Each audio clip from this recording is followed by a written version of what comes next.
میرے عزیزو، انسان کے علاوہ ہر مخلوق اعلیٰ درجے کی تعلیم یافتہ ہوتی ہے۔ انڈے سے نکلے، پیٹ سے نکلے، درخت سے نکلے، دانے سے نکلے، گٹھلی سے نکلے، ہر مخلوق جاندار ہو، نباتات ہوں، اعلیٰ درجے کی تعلیم یافتہ ہوتے ہیں اور اپنا علم ساتھ ہی لے کر آتے ہیں۔ انہیں سکھاتا کوئی نہیں ہے۔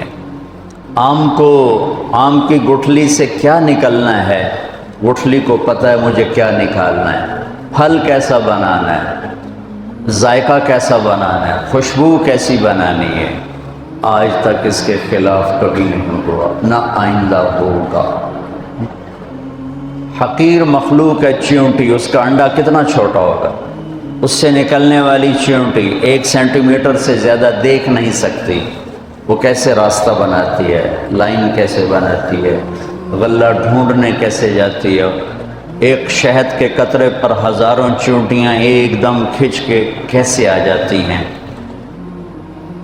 10 کروڑ چیونٹیوں کا نروس سسٹم نکال کے وزن کیا جائے، 20 کروڑ چیونٹیوں کا نروس سسٹم نکال کے اس کا وزن کیا جائے تو 10 گرام بنتا ہے، 10 گرام۔ تو ایک چیونٹی کا وزن کتنا ہے، کون اس کو سکھاتا ہے؟ ربنا الذی اعطی کل شیء خلقہ ثم ھدی، اسے رب سکھاتا ہے۔ تو یہ ساری مخلوق میں یہ اللہ نے علم ضروری بلکہ ان کی ذات تک علم کامل بے خطا علم ڈال دیا ہے۔ اب شیر کو ڈنڈے مار مار کے گھاس نہیں کھلا سکتے، مر جائے گا، نہیں کھائے گا۔ اب بکری کو ڈنڈے مار مار کے پلاؤ نہیں کھلا سکتے، قورمہ نہیں کھلا سکتے، بھوکی مر جائے گی، نہیں کھائے گا۔ اس کے اندر ایک علم ہے جس میں خطا کی گنجائش کوئی نہیں ہے۔ میں نے آپ کو چند مثالیں دی۔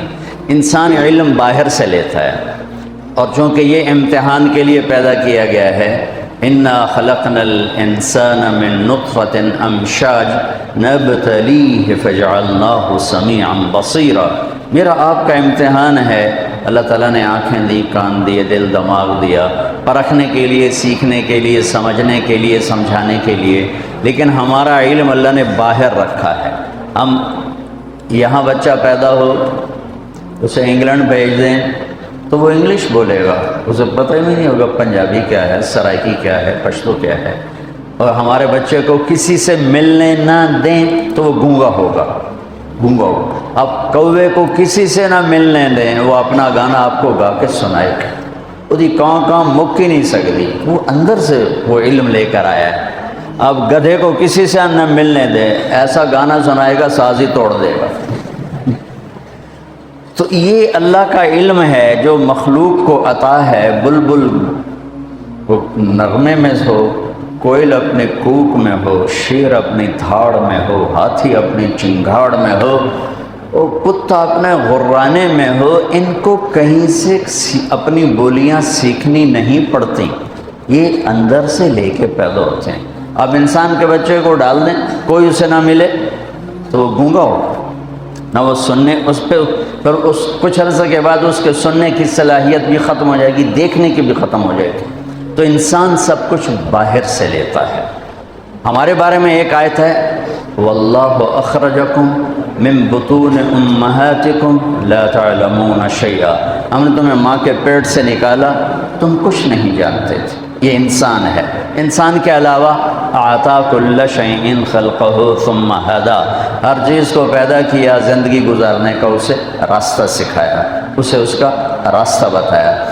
انسان کے علاوہ ہر مخلوق غلط بھی لے لیتی ہے، صحیح بھی لے لیتی ہے۔ انسان کے علاوہ ہر مخلوق صرف صحیح لیتی ہے، غلط نہیں لیتی، لے ہی نہیں سکتا۔ انسان غلط بھی لیتا ہے، صحیح بھی لیتا ہے۔ انسان اپنی اندر سے کفر بھی نکالتا ہے، ایمان بھی نکالتا ہے، اس زبان سے جھوٹ بھی بولتا ہے، سچ بھی بولتا ہے، ان نظروں کو بے حیا بھی کر دیتا ہے اور جھکا کے حیادار بھی کر لیتا ہے۔ وہ شربت بھی پیتا ہے، شراب بھی پیتا ہے، وہ رشوت بھی لیتا ہے، اور وہ حلال بھی کماتا ہے، وہ بدکاری بھی کرتا ہے اور نکاح بھی کرتا ہے، وہ ظلم بھی کرتا ہے اور انصاف بھی کرتا ہے، محبت بھی کرتا ہے، نفرت بھی کرتا ہے، پتھر کے آگے بھی جھکتا ہے اور اللہ کے سامنے بھی جھکتا ہے، ایک اللہ کو مانتا ہے، ہزاروں خداؤں کو مانتا ہے، کبھی وہ گائے کی پوجا کرتا ہے، کبھی صرف اللہ کے سامنے جھکتا ہے۔ یہ آپ کو ساری دنیا میں نمونے نظر آئیں گے ہر طرح، چونکہ یہ امتحان کی جگہ ہے، علم باہر ہے۔ فَأَلْهَمَهَا فُجُورَهَا وَتَقْوَاهَا، میرے بندے دو تار تیرے اندر میں نے لگا دیے ہیں، تیرے اندر برائی کا تار بھی ہے اور تیرے اندر اچھائی کا تار بھی ہے۔ فَمَنْ شَاءَ فَلْيُؤْمِنْ، اب تیری مرضی ہے مجھ پہ ایمان لا، وَمَنْ شَاءَ فَلْيَكْفُرْ، اب تیری مرضی ہے مجھے چھوڑ کر کسی اور راستے پر چلا جا۔ اِنَّا هَدَيْنَاهُ السَّبِيلَ، میں نے تمہیں راستہ دکھا دیا ہے، اِمَّا شَاكِرًا وَإِمَّا كَفُورًا، یہ شکر گزاری کا راستہ ہے، آگے اللہ تیرے استقبال میں ہے، یہ کفر ناشکری کا راستہ ہے، آگے جہنم استقبال میں ہے۔ وَهَدَيْنَاهُ النَّجْدَيْنِ، اور اتنا واضح کر کے کفر اور اسلام کو اللہ نے ہمیں بتایا ہے کہ اس کو دو ٹیلوں سے تشبیہ دی۔ نجد ٹیلے کو کہتے ہیں کہ ہم نے تمہیں دونوں ٹیلے دکھا دیے۔ أَلَمْ نَجْعَلْ لَهُ عَيْنَيْنِ، آنکھیں آ گئی، وَلِسَان، زبان بھی آ گئی، وَشَفَتَيْن، اور ہونٹ بھی آ گئے، وَهَدَيْنَاهُ النَّجْدَيْنِ، اور تمہیں دونوں راستے بھی بتا دیے، یہ صحیح راستہ ہے، یہ غلط راستہ ہے، چلے گا تو، تیرے پاؤں میں رکاوٹ نہیں آئے گی، حلال کما رکاوٹ کوئی نہیں، حرام کما رکاوٹ کوئی نہیں، رشوت کی روٹی کڑوی نہیں ہوگی، حلال کی روٹی میں شہد نہیں بھر جائے گا، خون پسینے کی کمائی میں کوئی مٹھاس نہیں آئے گی، اور چوری کے مال میں کوئی کڑواہٹ نہیں آئے گی، لیکن پیچھے ایک نظام چل رہا ہے، ایک سسٹم چل رہا ہے، ایک ایسا رب اس سارے نظام کو دیکھ رہا ہے۔ لا تاخذہ سنہ، جو اونگتا نہیں، ولا نوم، جو سوتا نہیں، لا یعزب عن ربک من مثقال ذرہ، ایک ذرہ کے برابر کوئی چیز اس سے چھپی ہوئی نہیں۔ سواء منکم من اسر القول، کوئی آہستہ بولے، ومن جہر بہ، کوئی زور سے بولے، وہ دونوں کی سن لیتا ہے، ومستخف باللیل، وہ رات کے اندھیرے میں کوئی چلے اور کرے، وسارب بالنہار، کوئی دن کے اجالے میں چلے اور کرے، تو وہ ایک ایسی ذات ہے جس کی نظر نے ساری کائنات کا احاطہ کیا ہوا ہے۔ احاط بصرہ بجمیع المرئیات، اور اس کی ایک مثال دی ہے، ہاں کیا خوبصورت، کہ تیرے رب کی وہ آنکھ ہے جس نے کائنات کے ذرے ذرے کا احاطہ کیا ہوا ہے، نظر میں رکھا ہوا ہے، اور اس کی مثال کیا دی ہے، فَيَرَى دَبِيبَ النَّمْلَةِ السَّوْدَاء عَلَى الصَّخْرَةِ السَّمَّاءِ فِي اللَّيْلَةِ الظَّلْمَاءِ، سبحان اللہ۔ کہ تیرا رب جانتے ہو کیسا دیکھتا ہے؟ اندھیری رات ہو، ایک اندھیرا، کالا پہاڑ ہو، دوسرا اندھیرا، کالا پتھر ہو، تیسرا اندھیرا، کالی چونٹی ہو، چوتھا اندھیرا، اور اللہ کیا کہہ رہا ہے کہ تیرا رب کالی رات، کالے پہاڑ، کالے پتھر، کالی چونٹی کو دیکھ رہا ہے؟ نہیں، یہ نہیں کہہ رہا، اللہ کہہ رہا ہے کہ چونٹی کے حقیر ٹانگوں سے کالی رات، کالے پہاڑ، کالے پتھر، کالی ٹانگوں سے جو ایک ہلکی سی لکیر پڑی ہوئی ہے اور پڑتی چلی جا رہی ہے، اور ایسی کروڑوں چونٹیاں رینگ رہی ہیں، تیرا رب اپنے عرش پر اس لگنے والی لکیر کو بھی دیکھتا ہے، اس پڑنے والی لکیر کو بھی دیکھتا ہے۔ تو یہ میرے رب کی طاقتور نظر، پیچھے ایک اللہ ہے، وہ ہستی، وہ ذات جسے کسی نے نہ بنایا ہو، اسے گاڈ کہتے ہیں انگلش میں، اسے اللہ کہتے ہیں عربی میں، اسے خدا کہتے ہیں فارسی میں، اسے یزداں کہتے ہیں فارسی میں، اسے بھگوان کہتے ہیں ہندی میں، جسے کسی نے نہ بنایا ہو وہ اللہ ہے۔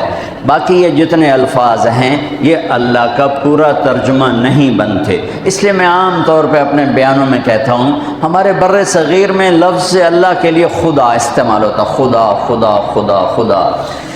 میں یہ کہا کرتا ہوں کہ اللہ کا ترجمہ صرف اللہ سے ہوتا ہے، لہٰذا خدا کی بجائے اللہ کہا کرو، اللہ کہا کرو، کہو اللہ۔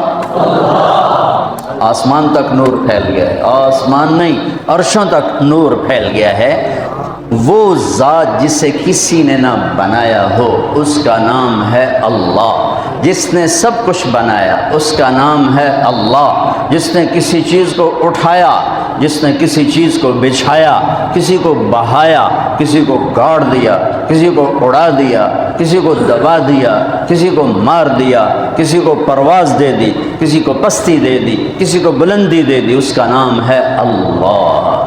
میرے عزیزو، ہمارے اوپر جناب رسول اللہ صلی اللہ علیہ وسلم کا سب سے بڑا احسان، ویسے تو ہم دو ہستیوں کے احسان نہ گن سکتے ہیں، نہ گنے جائیں گے، چاہے قیامت تک نہیں، یہ ریت کے ذروں کے برابر عمر لے لیں اور ہم ان دونوں ہستیوں کے احسان گننا چاہیں، نہیں، ناممکن ہے، ناممکن ہے، لیکن پہل کی جا سکتی، پہل، سب سے پہلا، سب سے بڑا، سب سے عظیم احسان اس کائنات کے انسانوں پر، بلکہ کل کائنات پر جو جناب رسول اللہ صلی اللہ علیہ وسلم کی طفیل ہم پر ہوا، وہ کیا ہے کہ انہوں نے ہمیں اللہ کا پتہ بتایا اور اللہ کا صحیح پتہ بتایا۔